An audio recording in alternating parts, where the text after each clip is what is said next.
అందరికీ నమస్కారం అండి. వాసుదేవ. చుట్టాలు, బంధువులు, స్నేహితులు ఈ రోజులు ఎలా ఉన్నాయంటే అండి, పెట్టిన రోజున మంచి, పెట్టని రోజున చెడు అయిపోతున్నారు. బాగున్నంతసేపు కొంచెం కలిసిమెలిసి ఎవరైనా ఉంటారనుకోండి, పక్క నుంచి వస్తారండి. పక్క నుంచి వచ్చి చిచ్చు పెట్టేసి వీళ్ళని విడగొట్టేయడానికి ట్రై చేస్తారు. ఈవిడి నీకు ఫోన్ చేసిందా, ఏం చెప్పింది అని అడగటం, మళ్ళీ వాళ్ళకి ఫోన్ చేసి వాళ్ళు ఏం చెప్పారు అని అడగటం. ఈ మధ్యలో ఉండి అటు ఇటును దాన్ని ఏమంటారు, తాటాకులు కట్టడం అంటారు, దాన్ని గలగలం అనేసి. అవి చాలా తప్పండి. ఎవరి పర్సనల్ వాళ్ళకు ఉంటుంది, ఎవరి వ్యక్తిగతం వాళ్ళకు ఉంటుంది. ఇవాళ విరోధమైన వాళ్ళు రేపు పొద్దున ఇష్టం అవ్వచ్చు, ఈ రోజు ఇష్టమైన వాళ్ళు ఆ రోజు విరోధం అవ్వచ్చు. కానీ అటువంటి విషయాలు ఆ లోతుల్లోకి వెళ్ళి మనం అడగకూడదు ఎవరిని. తప్పది, మనకు అనవసరం కదా. మన వరకు మనం చూసుకోవాలి. తర్వాత పెట్టిన రోజు అని అనుకుంటున్నాం మనం. ఉంటే పెడతారు, లేకపోతే లేదు, అంతే తప్ప పెట్టాలి అనేవి రూల్ లేదు కదండి ఎవరికైనా.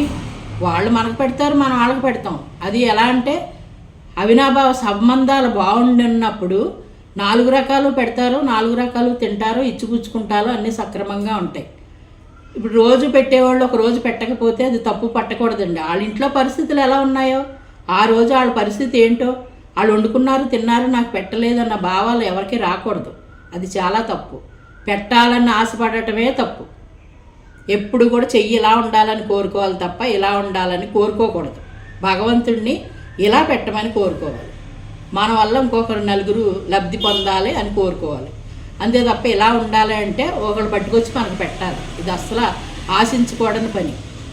భగవంతుడి దృష్టిలో కూడా అది మంచి పద్ధతి కాదు. కలిగి ఉంటే నలుగురు పెట్టడం, కలగలేదు మెదలకుండా నమస్కారం పెట్టి ఊరుకోవటం. మన వల్ల వాళ్ళకి హాని జరగకుండా మంచిగా మాట్లాడటం. 4 రోజులు గబగబా మాట్లాడేసుకుని గబగబా చక్కగా సంతోషంగా ఆహా ఓహో అనేసుకుని తర్వాత మొహాలు పక్కకు పెట్టేసుకుని ఉంటే ఎవరికి నష్టపోతారండి? నష్టపోరు కదా. అది ఇరుపక్షాలు ఉండాలి. మంచితనం అనేది, మాట అనేది ఇరుపక్షాలు సమన్వయం ఉండాలి.